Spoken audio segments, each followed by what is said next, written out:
Hello. तो कैसे हैं आप सभी लोग? मेरे ख्याल और उम्मीद से आप सब एकदम बढ़िया और जबरदस्त होंगे और अपने एंट्रेंस एग्जामिनेशन की तैयारी बहुत ही धुआंधार तरीके से कर रहे हो, चाहे वो लखनऊ विश्वविद्यालय हो, गोरखपुर विश्वविद्यालय हो या फिर आपका महात्मा गांधी काशी विद्यापीठ विश्वविद्यालय हो। ठीक है, आप अपनी परीक्षा की तैयारी बहुत ही जोरदार तरीके से कर रहे होंगे, मुझे ख्याल है और उम्मीद है और भरोसा भी करता हूँ कि आप कर रहे होंगे। साथ ही साथ में मैं आपके लिए बहुत सारे ऐसे प्रैक्टिस के लिए क्वेश्चन लेकर के आता हूँ डेली डेली या फिर 2-4 दिन को छोड़ करके, 1-2 दिन छोड़ करके लेकर के आता हूँ। आज मैं आपके लिए लेकर के आया हूँ केमिस्ट्री का बहुत ही इंपॉर्टेंट चैप्टर जिसका नाम है एटॉमिक स्ट्रक्चर। एटॉमिक स्ट्रक्चर एक ऐसा चैप्टर है जिससे कम से कम एक क्वेश्चन आता ही आता है। क्या? एक क्वेश्चन आता ही आता है एटॉमिक स्ट्रक्चर से। तो उसके हम बहुत ही इंपॉर्टेंट क्वेश्चन लेकर के आएंगे जो कि प्रोबेबिलिटी है कि आपके एंट्रेंस एग्जाम में पूछे जा सकते हैं। देखो, सबसे पहले एक बात बता दूं क्वेश्चन को सॉल्व करने से पहले कि अगर जिन क्वेश्चंस को मैं बताऊं ये क्वेश्चन बहुत इंपॉर्टेंट है, उन क्वेश्चंस को आपको मार्क लगा करके अपने कॉपी में, पेन में, डायरी से नोट डाउन करके लिख लेना है। क्या करना है? कॉपी पेन से डायरी पे नोट डाउन करके लिख लेना है और लास्ट टाइम पे जब आपका 1-2 दिन बचेगा इन्हीं क्वेश्चंस को रिवाइज करना है। क्या करना है? इन्हीं क्वेश्चंस को रिवाइज करना। और ये आपके पीवाईक्यूज भी शामिल है इसमें, मतलब कुछ इसी प्रकार के क्वेश्चन पूछे जाते हैं। अब देखो, यूनिवर्सिटी पेपर रिलीज तो करती नहीं है कि बच्चे घर ले जाके ले आ सके, लेकिन क्या होता है ना, हम लोग जब भी ग्राउंड रिपोर्टिंग के लिए जाते हैं और वहां पे जो बच्चे केमिस्ट्री का पेपर देके आते हैं, बायोलॉजी का पेपर दे करके आते हैं, मैथ्स का दे करके आते हैं, उनसे हम कंसल्ट करते हैं कि किस प्रकार से क्या क्या क्वेश्चन पूछे गए थे। अब 50 बच्चे मिल गए, 50 बच्चों ने एक ही क्वेश्चन बता दिया तो 50 क्वेश्चन हो गए लगभग, है ना। तो उसी पे बेस्ड हम लोगों ने बहुत इंपॉर्टेंट क्वेश्चन बनाए हैं जो कि आपके लिए लेकर के आए हैं। और एक चीज और, अगर ये पीडीएफ आप डाउनलोड करना चाहते हो तो डिस्क्रिप्शन में एक व्हाट्सएप ग्रुप का लिंक मिल जाएगा। क्या मिलेगा? व्हाट्सएप ग्रुप का लिंक मिल जाएगा, उसमें जाकर के आप जुड़ जाएं और उसके बाद वहां पे आपको पीडीएफ प्रॉपर मिल जाएगी। और साथ में ही अगर आपको फुल कोर्स की तैयारी करना है तो target Gurukul mobile app download करें, वहां से अपने कोर्स को चूज करें और अपनी तैयारी स्टार्ट करें। ठीक है, तो चलो ज्यादा बातें ना करते हुए हम स्टार्ट करते हैं। Question number first. देखो, सबसे खास बात मेरे लेक्चर्स की क्या होने वाली है कि आपकी जो भी पीडीएफ होने वाली, चाहे आप पीडीएफ की बात कर लो, चाहे कंटेंट की बात कर लो, मैं इंग्लिश और साथ ही साथ में जो हमारे हिंदी माध्यम के विद्यार्थी हैं उनके लिए भी बहुत सहयोग देगा, क्योंकि एक साइड में इंग्लिश और एक साइड में हिंदी यहाँ पे लिखा हुआ है। मैं पढ़ूंगा इंग्लिश में, उसका एक बार हिंदी उच्चारण भी करूंगा और प्रश्न को, उसका उत्तर भी हिंदी में भी आपको बताऊंगा, ताकि आपको बहुत अच्छी तरीके से समझ आ सके और अपने एंट्रेंस एग्जामिनेशन की तैयारी आपकी जो बहुत बेहतर हो सके और आप एक अच्छी रैंक लेके आ सको। ठीक है, तो चलो देखिए, पहला क्वेश्चन यहाँ पे क्या कहता है। पहला क्वेश्चन कहता है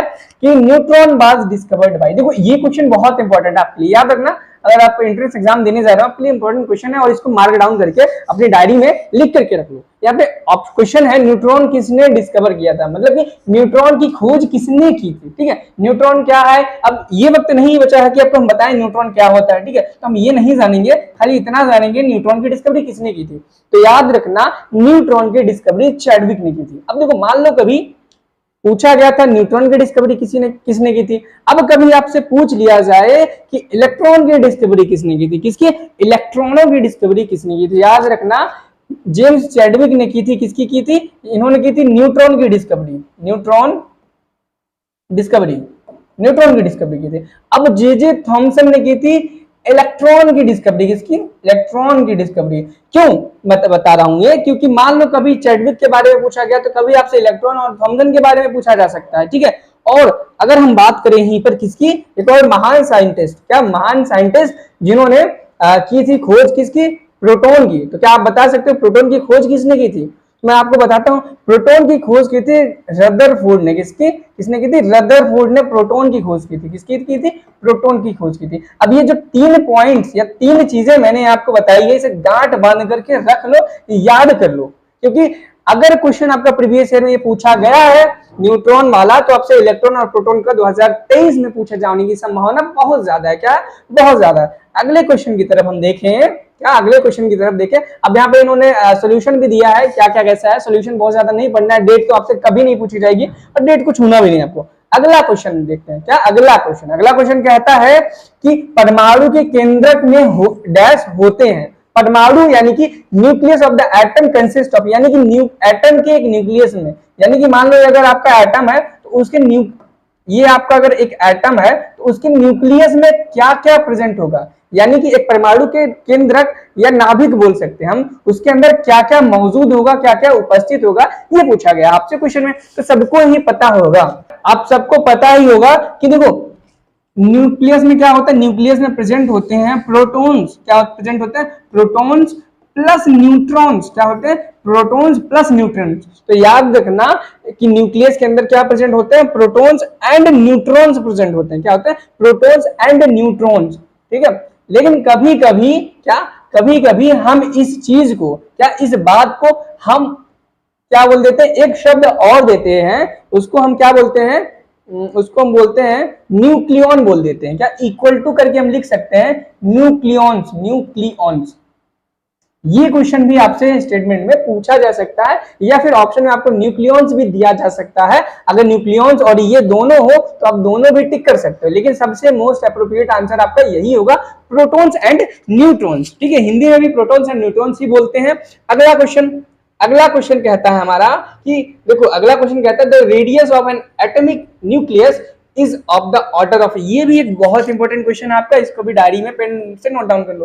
वैसे तो सारे के सारे महत्वपूर्ण क्वेश्चन है, लेकिन ये भी काफी अच्छा है, इसको भी आप नोट डाउन कर सकते हो और अपनी सुविधा के लिए चाहो तो पीडीएफ डाउनलोड कर सकते हो व्हाट्सएप ग्रुप में आकर के। ठीक है, यहाँ बोला कि एक जो मान लो चलो एक रेडियस है किसी भी एटम की, क्या किसी भी एक एटम की रेडियस है, radius of N atomic nucleus, atom की नहीं, उस एटम के न्यूक्लियस की रेडियस किस ऑर्डर की होगी। यानी कि देखो आपको पता है कि जो एटम की जो न्यूक्लियस है वो बहुत छोटा होता है। अब उसका अगर आप इसका रेडियस निकालो तो बहुत कम आएगा, तो वही लगभग एक अंदाजे से पूछा जाता है कि क्या अंदाजा होगा कि किस रेंज में होगा। सेंटीमीटर में तो होगा ही होगा, लेकिन उसकी पावर कितनी होगी, मिली में होगा, कितना क्या कैसे होगा। तो याद रख लेना जो इसकी एटॉमिक रेंज है, क्या न्यूक्लियस की रेडियस की जो रेंज है वो 10 की पावर -15 मीटर होती है। अगर हम मीटर में बात करें, किसमें बात करें, मीटर में बात करें, स्टैंडर्ड यूनिट में बात करें, 10 की पावर -15 मीटर्स होती है। कितनी होती है, 10 की पावर -15 मीटर्स होती है। लेकिन यहीं पे अगर हम बात करें सेंटीमीटर में, तो सेंटीमीटर में आपको पता चल जाएगा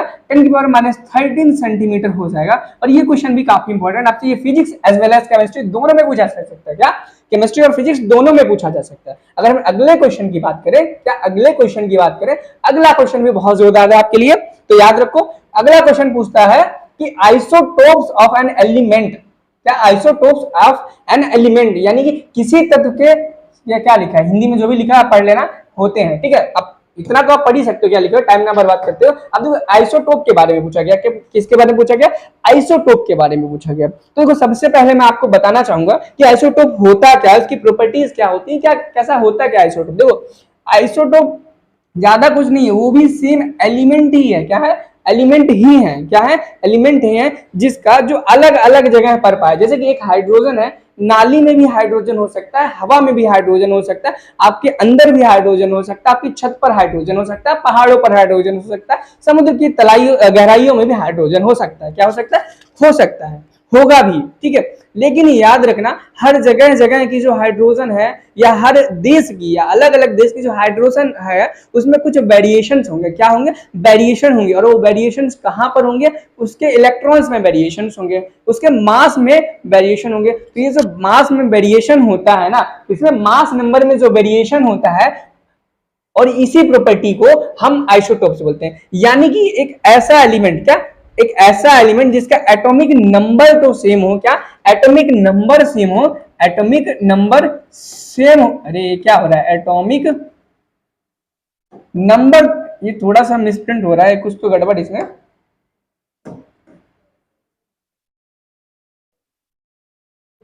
एटॉमिक नंबर सेम हो, क्या हो, सेम हो।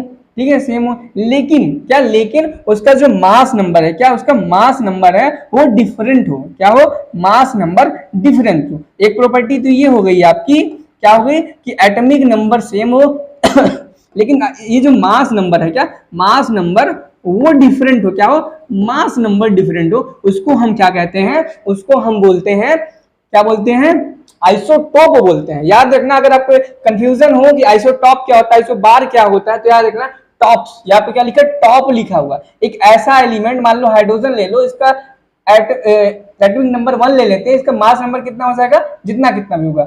1H1 भी होता है, 1H2 भी होता है, और 1H3 भी होता है। अब 1H1 को हम क्या बोलते हैं, प्रोटियम बोलते हैं, ड्यूटेरियम बोलते हैं, ट्राइटियम बोलते हैं। ये नाम भी आप याद कर लेना, आपसे नाम भी पूछे जा सकते हैं। अब देखो यहाँ पे एटॉमिक नंबर तो सबका सेम है, यानी कि नंबर ऑफ प्रोटॉन सबका सेम है, लेकिन जो मास नंबर है वो सबका ही डिफरेंट है। क्या है, सबका ही डिफरेंट है। ठीक है, इसको हम बोलते हैं, क्या बोलते हैं, आइसोटोप। अब देखो जो टॉप पे है वो चेंज हो रहा है, क्या है, टॉप पे है वो चेंज हो रहा है, इसीलिए आइसोटोप है, ये आइसोटोप है। तो ऐसे ही आप याद रख लेना। और इसकी केमिकल प्रॉपर्टीज जो है वो डिफरेंट होती हैं, क्या होती हैं, डिफरेंट होती हैं, क्या होती हैं, डिफरेंट होती हैं, ठीक है।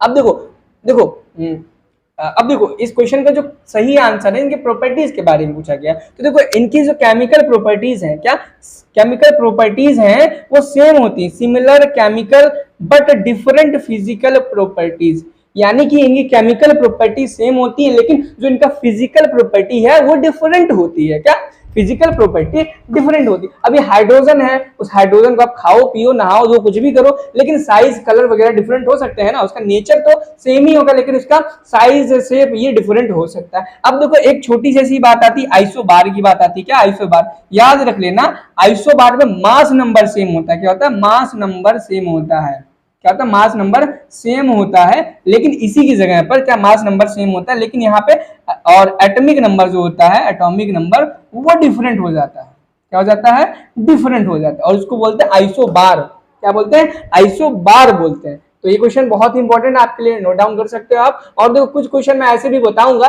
जिनका सॉल्यूशन देखो यहाँ पे डेफिनेशन भी लिखी हुई होगी, आप पढ़ सकते हो, atoms of the same element which have the same atomic number but different mass number, क्या, बट डिफरेंट मास नंबर, याद करो, but different mass number called isotopes, so they are have similar chemical but different physical properties, क्या, but different physical properties। अब हिंदी माध्यम वालों के लिए एक ही तत्व के परमाणु जिनकी परमाणु संख्या समान लेकिन द्रव्यमान संख्या विभिन्न होती है और कहलाते हैं, इसलिए उनके पास समान रसायन है लेकिन विभिन्न भौतिक गुण हैं, ठीक है। इस तरीके से आप पढ़ सकते हो। अगर हम क्वेश्चन देखें अगला क्वेश्चन कहता है which of the following pair represent the isobar, क्या, आइसोबार। अब देखो आइसोटोप मैंने बताया था और आइसोबार भी बता दिया था। अब आपको इसमें से देखना है कि किसका मास नंबर सेम है, मास नंबर सेम है और एटॉमिक नंबर डिफरेंट है, क्या है, एटॉमिक नंबर डिफरेंट है, डिफरेंट है, ये आपको देखना और आपको आंसर आ जाएगा। अब देखो बहुत ही आंसर सिंपल सा है, बहुत ही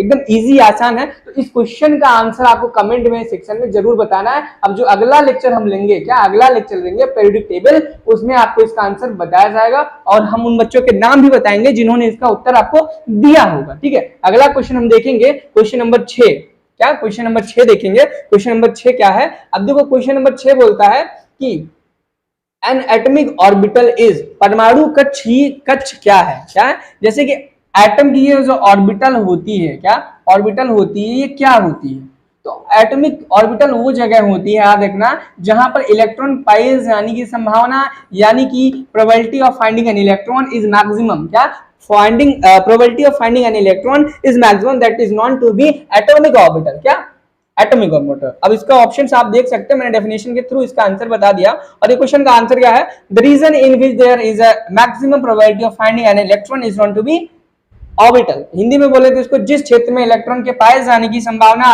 अधिकतम होती है उसे हम कक्षीय कहते हैं, क्या बोलते हैं, कक्षीय कहते हैं। अगले क्वेश्चन को देखें और यहाँ पे सॉल्यूशन में भी लिखा the region in which there is a maximum probability of finding an electron is called orbital, ठीक है। अगला क्वेश्चन हम देखें तो अगला क्वेश्चन कहता है, देखो ये क्वेश्चन आपके लिए जोरदार है लेकिन थोड़ा सा टिपिकल और हार्ड माना जा सकता है, लेकिन पढ़ना आपको सब है, क्या, पढ़ना सब है, क्योंकि मैंने इंपॉर्टेंट बता रहा हूं आपको। Principal azimuthal magnetic quantum numbers are the respectively related to. अब आपसे पूछा गया कि प्रिंसिपल क्वांटम नंबर किससे रिलेटेड होता है, अजीमुथल नंबर आपका किससे रिलेटेड होता है, मैग्नेटिक क्वांटम नंबर किससे रिलेटेड होता है, साइज से, शेप से, ओरिएंटेशन, साइज, शेप, ओरिएंटेशन, ये सारे आपके ऑप्शंस हैं। तो याद रख लेना, जो आपका प्रिंसिपल होता है, क्या, प्रिंसिपल क्वांटम नंबर वो साइज से रिलेटेड होता है और आपका शेप रिलेटेड होता है किससे, अजीमुथल क्वांटम नंबर से, क्या, अजीमुथल क्वांटम नंबर से आपका शेप रिलेटेड होता है। और साथ ही साथ में लास्ट में बचा अपना आपको magnetic quantum number. Magnetic quantum number आपको डिनोट करता है ओरिएंटेशन को। अगर हम यहाँ पे हिंदी में बात करें, हिंदी में यही क्वेश्चन बोलता है,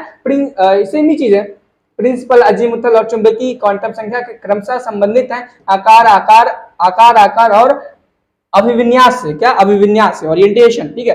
अगला क्वेश्चन देखिए, अगला क्वेश्चन कहता है क्वेश्चन नंबर 8 कि क्वेश्चन नंबर 8 बोलता है, देखो ये बहुत तगड़ा क्वेश्चन है, क्या, बहुत तगड़ा क्वेश्चन है, ठीक है। ये क्वेश्चन आपके लिए बहुत इंपॉर्टेंट है और आपको बहुत एग्जाम में पूछे जाने की प्रोबेबिलिटी बहुत ज्यादा है। ये पूछता है कि electronic configuration of the chromium का इलेक्ट्रॉनिक कॉन्फ़िगरेशन कितना होता है। सबसे पहली चीज क्या सबसे पहली चीज क्रोमियम का, स्कैंडियम टाइटेनियम वेनेडियम क्रोमियम, क्या scandium titanium vanadium chromium, science teacher भी था, ठीक है। क्या क्रोमियम, क्रोमियम का इलेक्ट्रॉनिक कॉन्फ़िगरेशन क्या होता है? तो सब बच्चे n+l का जो रूल है, क्या n+l का जो मैक्सिमम मल्टीप्लिसिटी वाला रूल है वो लगा करके इसको सॉल्व करते हैं और कहीं ना कहीं थोड़ा सा उनका आंसर गलत आ जाता है। लेकिन याद रखना, क्या याद रखना, इसी रूल के थ्रू ही हम अगर ये रिप्रेजेंटेशन वाला 1s वाला 1 और यहाँ पे 2s 2p वाला जो डायग्राम है इसको अगर हम बना करके करेंगे, क्या इसको जब हम इलेक्ट्रॉनिक कॉन्फ़िगरेशन करेंगे तब आपका आंसर बिल्कुल सही आएगा। अधिकतर बच्चे क्या करते हैं, यहाँ पे आपका नियॉन यानी कि यहाँ पर 18 आपके इलेक्ट्रॉन्स फिल किए जा सकते हैं, किए जा चुके हैं, क्या किए जा सकते हैं 18 20 26, अरे थोड़ा सा गड़बड़ है यहाँ पे, नियॉन का एटॉमिक नंबर 18 नहीं होता है, ठीक है, आप देख लेना कितना होता है। ये हो गया 6 12 12 12 2 14, ठीक है, 24 में से 14 माइनस करोगे तो कितना हो जाएगा, ये 10 हो जाएगा, कितना हो जाएगा 10, यानी कि आपके यहाँ पे 10 इलेक्ट्रॉन फिल किए जा चुके हैं। 10 2 12 12 6 18 18 5 कितना होता है 23 1 24। मैक्सिमम बच्चे क्या करेंगे, यहाँ पे जैसे 3p6 भरेंगे 3d यहाँ पर 6 लगा देंगे, क्या लगा देंगे 3d 6 लगा देंगे। लेकिन आपको ऐसा बिल्कुल नहीं करना है, पहले 4s ऑर्बिटल भरा जाएगा उसके बाद 3d भरा जाएगा, क्या पहले 4s1 भर देंगे उसके बाद जो इलेक्ट्रॉन्स बचेंगे उसको हम 3d5 में भरेंगे। तो ये बहुत ही इंपॉर्टेंट क्वेश्चन है आपके लिए, ये पूछे जाने की जो प्रोबेबिलिटी बहुत ज्यादा है। साथ ही साथ में क्रोमियम के साथ कॉपर, क्या कॉपर नाम का, ये क्या मिट क्यों जाते हो भैया, कॉपर नाम का भी एक एलिमेंट होता है या मेटल होता है, इसका एटॉमिक नंबर 29 होता है। इसका इलेक्ट्रॉनिक कॉन्फ़िगरेशन आपको कमेंट में सेक्शन में बताना है या फिर आप व्हाट्सएप में आकर के अपनी कॉपी पर लिख करके उसका स्क्रीनशॉट या फोटो क्लिक करके हमें भेजना है, ठीक है। व्हाट्सएप कहाँ पे मिलेगा आपको, डिस्क्रिप्शन बॉक्स में, ठीक।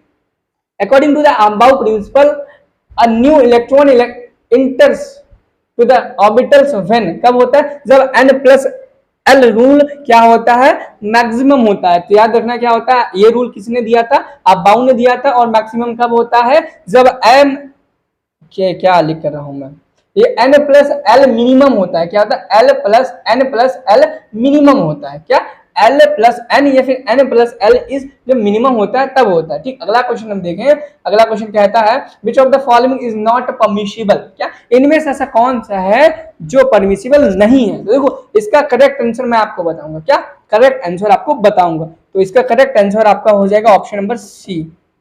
क्यों हो जाएगा उसका रीजन आपको बताना है, और इसका जो आंसर है, क्या इसका आंसर है वो मैं आपको नेक्स्ट लेक्चर में देने वाला हूं, क्या नेक्स्ट लेक्चर में इसका आंसर देने वाला हूं। लेकिन इसका क्या रीजन है, क्या रीजन है उसको आपको कमेंट सेक्शन में जरूर हमको बताना है। तब तक के लिए पढ़ाई करते रहें। All the very best, bye bye, thank you.